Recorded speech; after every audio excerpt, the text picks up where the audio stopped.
Kang. Hai. Minum apa? Pagi. Minum apa? Mau.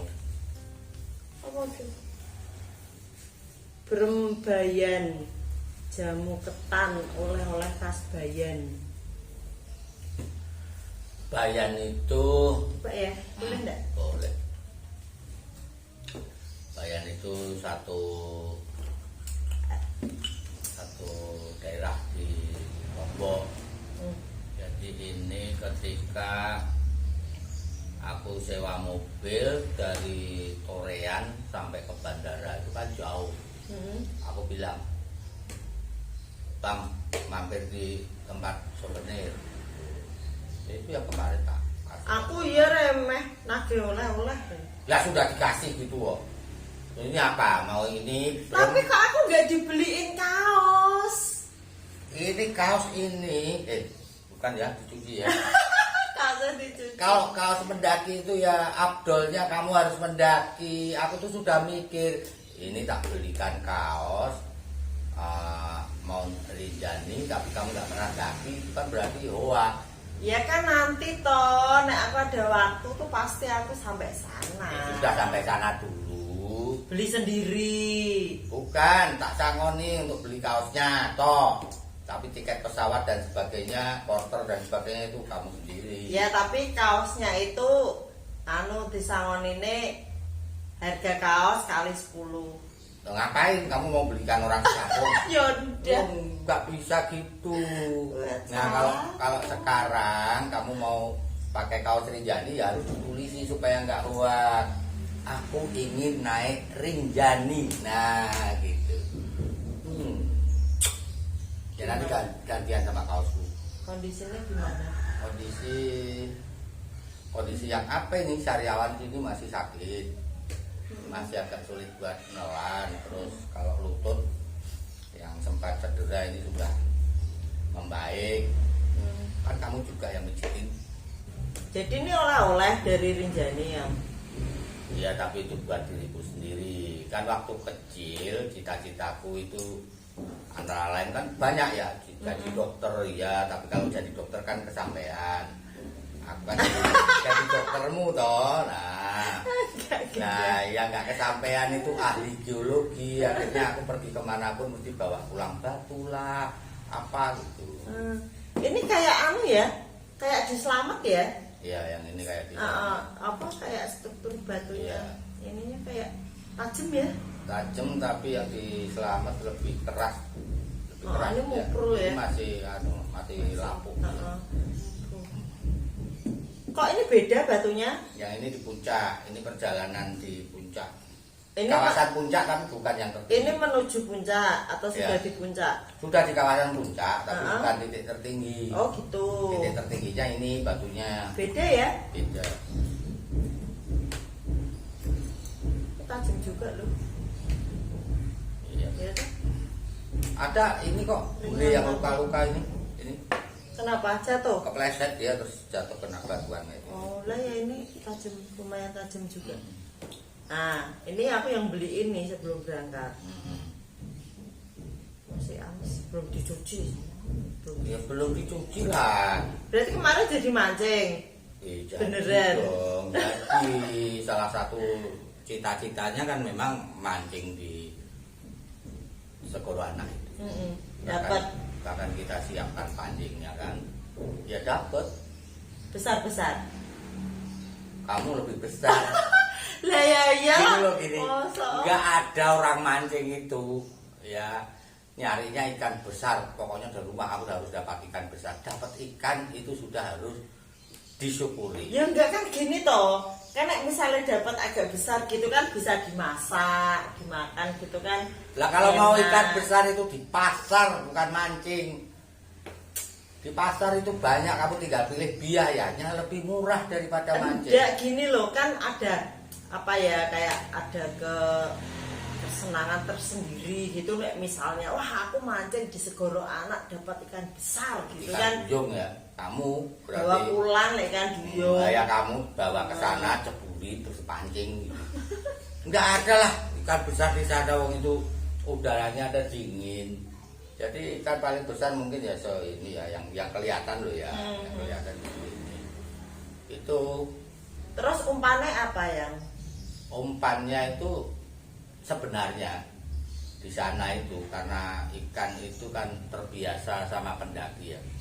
Jadi dimanapun binatang itu akan tergantung pada apa yang diberikan alam dalam tanda petik, termasuk campur tangan manusia. Jadi pembiasaan manusia. Jadi karena banyak pendaki yang membuang sisa makanan ke telaga segara anak itu, ya pada prinsipnya semua dimakan. Cuman kalau itu umpannya tidak pulen atau tidak melekat betul pada pancing, karena ini banyak ikan yang kecil diserbu rontok. Jadi kemarin kan aku bawa umpan yang biasa aku pakai untuk mancing ya. Jadi pelet lele dicampur tepung, dicampur telur, dicampur sedikit keju, ya macam-macam itulah. Ya enak sekali ada kejunya juga. Ya aku berharap yang makan itu ikannya ganteng atau cantik gitu. Atau ikan bule gitu. Itu. Ini sekarang kita coba dengan cara begini, karena ikannya kecil-kecil. Jadi kalau dipasang satu-satu itu ini digondol, tapi nggak dimakan. Mungkin pancingnya yang terlalu besar, atau sebenarnya lebih tepat kalau di sini ya pakai cacing atau udang kali.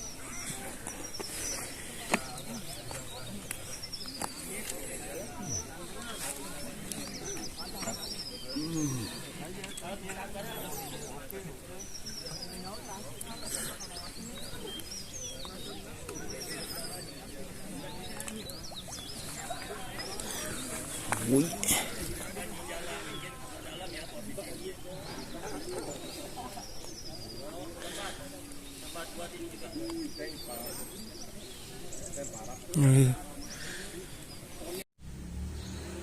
Dapatnya berapa? Tadi belum dijawab loh.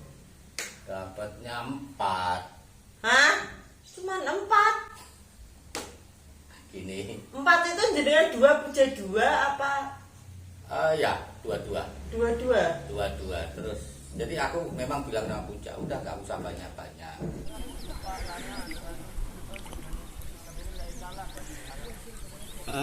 Oke, mantap.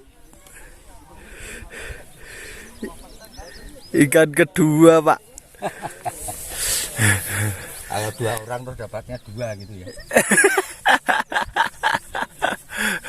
Ini kailnya aja 7. Masa ya gak dapat ya, Pak? Mantap jiwa. Ikan kedua, Pak. Tarik. Wow. Kecil lagi. Tapi cilik.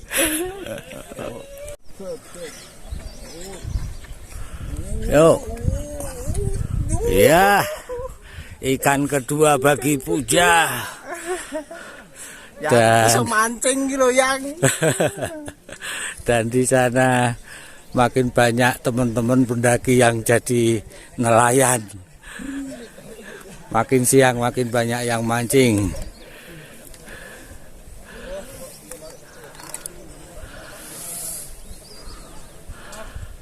Ayo Jak, masih bersemangat. Masih Pak. Apa gak terlalu kecil buat dimakan itu? Gak tahu, nanti lepasin tuh ada kekecilan.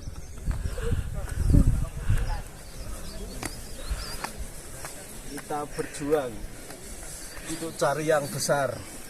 Iya, coba dilihatin sama istri-istri kita. Hasil nelayan kita hari ini seberapa? Oh, wow, ya lumayan.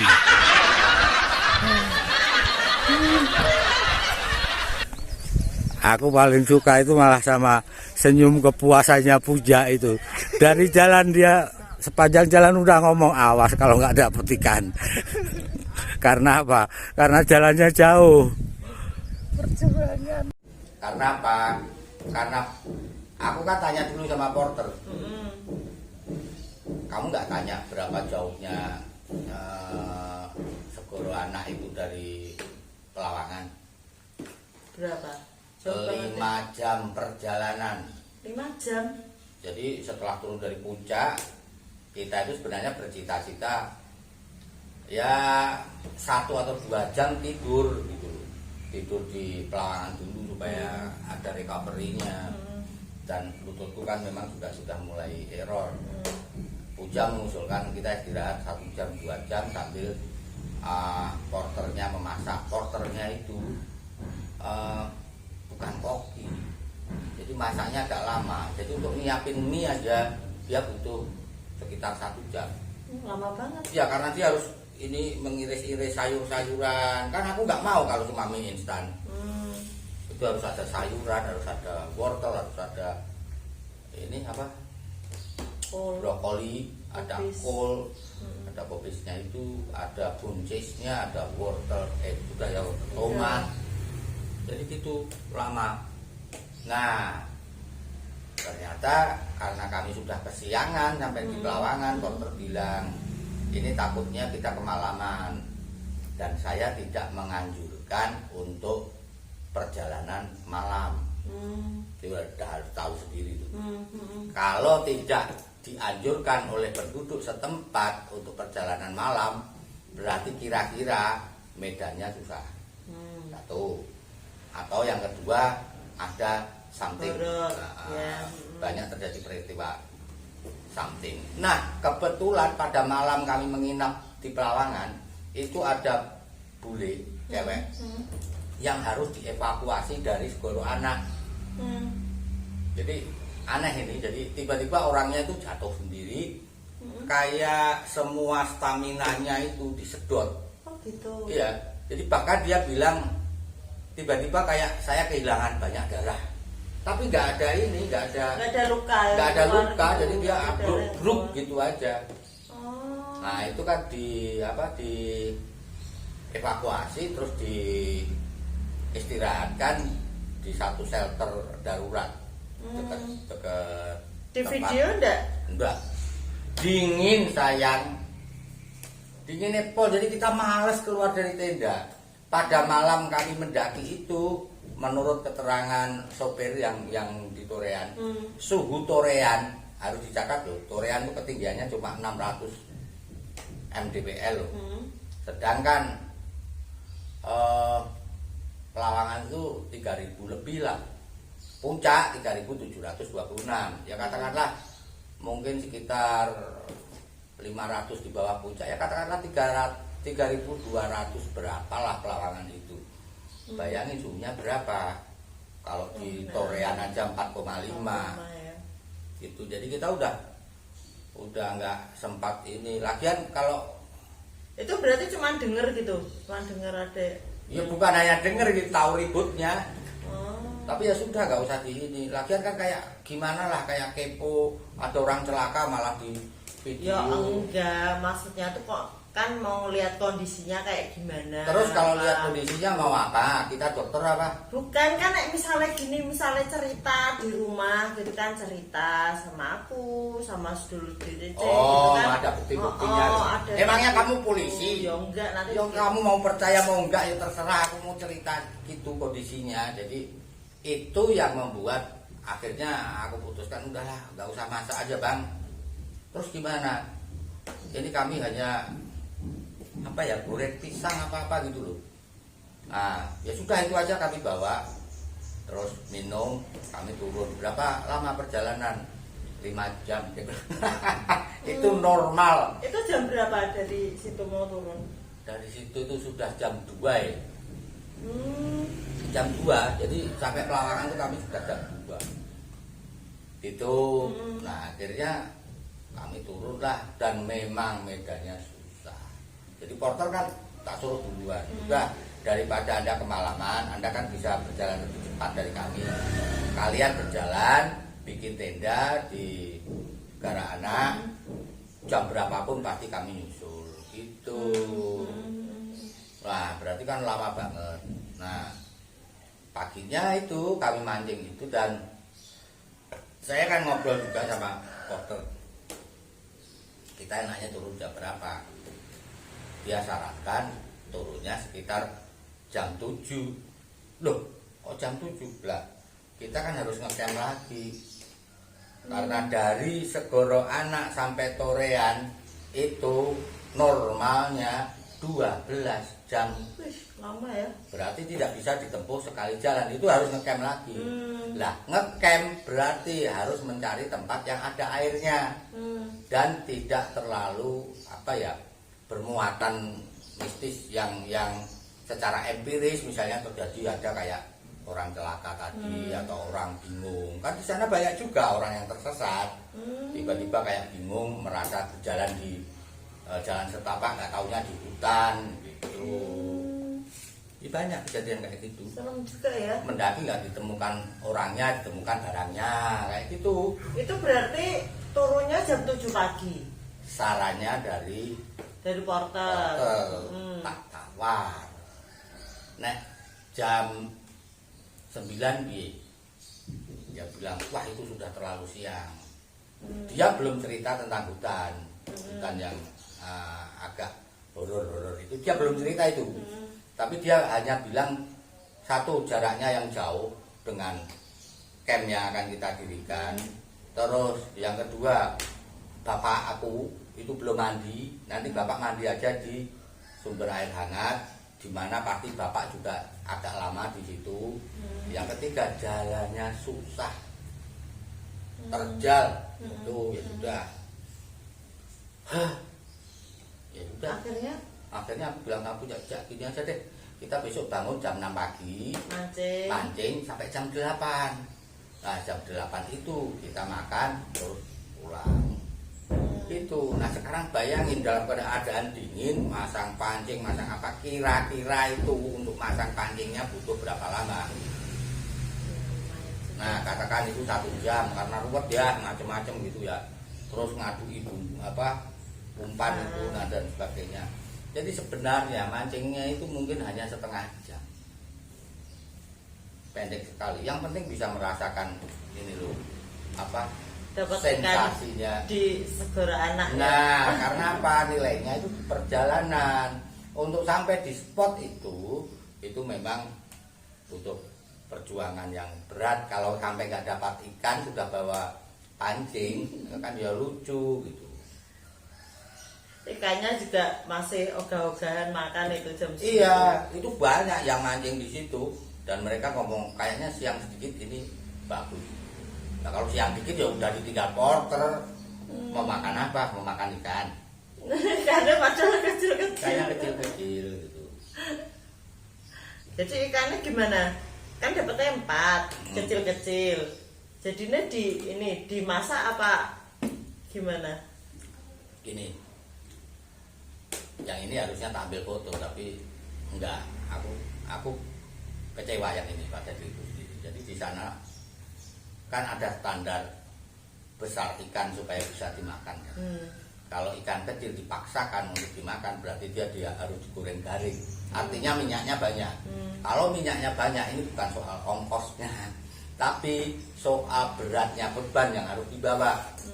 Jadi kalau pendaki berambisi mau goreng ikan kering di Segoro Anak berarti dia harus bawa banyak minyak dan itu berarti beban tambah berat. Jadi ikan-ikan yang kecil itu cuma dibuangin di pinggir danau itu. Nah aku bingung ini mau tak lepasin mau tak paksa dimakan dengan risiko kena duri. Akhirnya tak coba ikannya tak lepasin dikit itu masih sehat ya. Nah sudah rilis 4-4-nya kayaknya sehat ya karena dia bisa lincah. Kalau yang lain pada mati ikannya di pinggir-pinggir gitu. Iya, banyak ikan-ikan kecil segini-seginilah. Segini itu pada dibuang. Jadi mereka yang diambil paling enggak 4 jari inilah. Itu baru dimakan 5 jari gitu dimakan. Gitu. Yang itu kan Segoro Anak kan di ketinggian ya. Iya. Nah, kok bisa ada ikan di situ gitu? Sebenarnya bukan ini ya, bukan tinggi segoro anak itu. Nah yang bikin perjalanan itu susah itu kan karena kita sudah naik ke Pelawangan dengan ketinggian 3.000 lebih, katakanlah 3.200 atau berapa. Lalu harus turun ke ketinggian 1.800. Jadi segoro anak itu ketinggiannya 1.800. Jadi masih bisa apa ikan-ikan hidup sehat di situ. Nah, aku tanya sama porter, itu kok bisa ada ikan nila di situ? Oh, ikannya nila. Iya, ikannya nila. Ikan nila kok bisa ada di sini banyak. Katanya itu ditanami. Jadi, disebar benih gitu. Disebar benih dari pemerintah. Tapi dia lupa itu pemerintahan zaman siapa? Mungkin zaman Pak Harto gitu. Karena sudah lama banget. Jadi memang dulu ada upaya untuk membuat segoro anak ini menjadi satu punya ekosistem ikan. Karena gini, jadi segoro anak itu kan sebenarnya kaldera ya, sebenarnya kawah yang kemudian ini dialiri air, jadi banyak air terjun di sebelah sana-sananya. Jadi air-air ini, sungai-sungai ini, sungai-sungai kecil maksudnya masuk ke situ, termasuk air hujan juga. Maka terjadilah segara anak itu. Tapi di tengahnya itu ada bagian dari Gunung Rinjani yang aktif, yang dinamakan oleh penduduk itu Gunung Baru Jari. Jari itu jadi gunung yang baru jadi.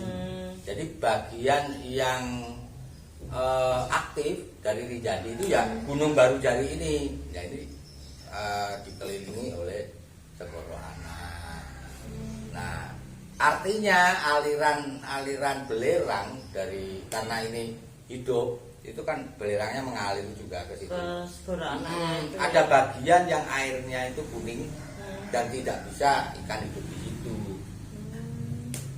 Gitu. Nah kalau misalnya dipancingi terus gitu ya nanti nggak ada penyebaran benih lagi, lama-lama habis itu. Enggak juga, banyak sekali banyak. Oh iya. Banyak sekali. Ini menurutku loh ya lebih banyak daripada di Ranukumbolo, Semeru. Iya. Kalau Ranukumbolo malah ikannya lebih kecil-kecil setahuku. Begini 2 jari, 3 jari. Kalau di sana memang dulu ya itu harus digoreng kering. Tapi kalau di sana digoreng kering juga enggak begitu masalah karena beban enggak terlalu ini. Tapi kalau sampai segoro anak harus bawa banyak minyak, males lah. Lumayan ya. Sekarang bayangin, saya mendaki 2 orang, itu porter 1 nggak bisa bawa logistiknya. 2 porter jadinya. Jadi 2 orang 2 porter, itu pun si Puja harus terbawa takbiran. Karena logistiknya yang banyak sekali.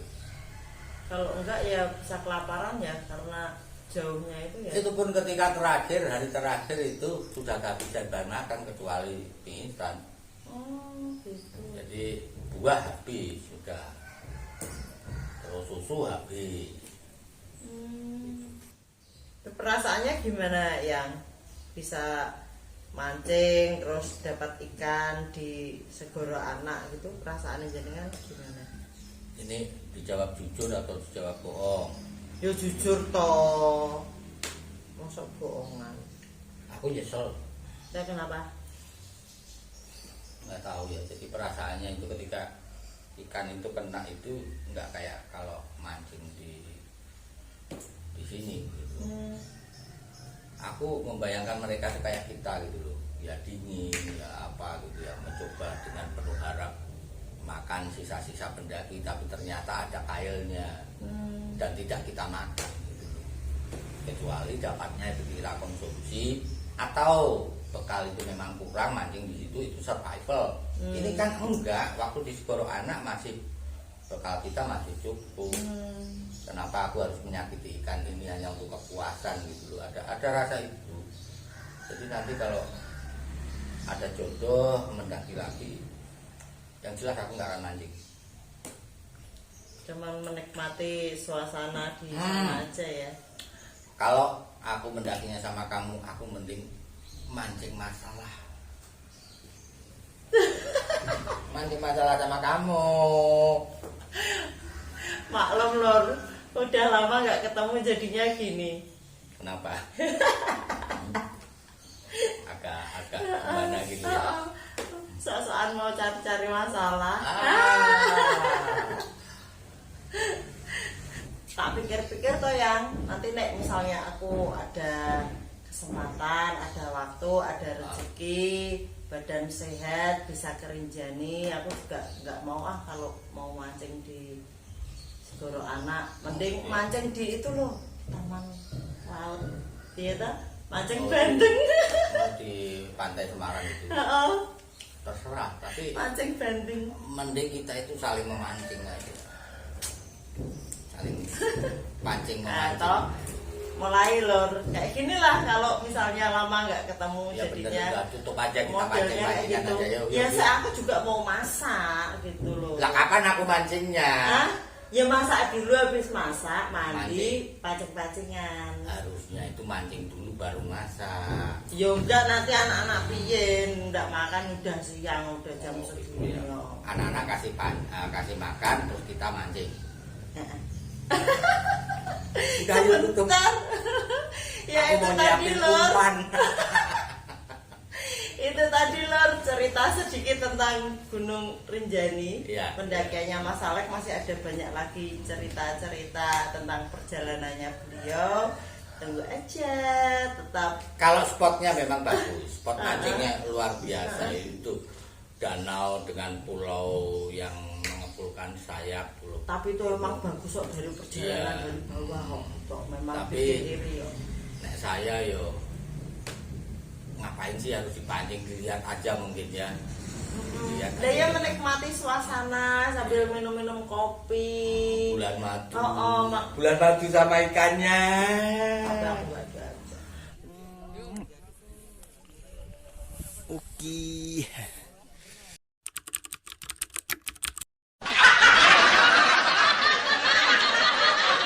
Ya udah itu dulu lor ceritanya. Nanti ada banyak cerita, tetap pantengin aja Diah Tomblok Channel. Terima kasih sudah menyaksikan Diah Tomblok Channel. Salam lestari. lestari. Sebenarnya kalau aku loh ya, sayang mancing di sini pemandangannya terlalu bagus. Jadi kalau mancing nanti kita nggak fokus, nggak lihat pemandangan, fokusnya ke ikan-ikan kecil.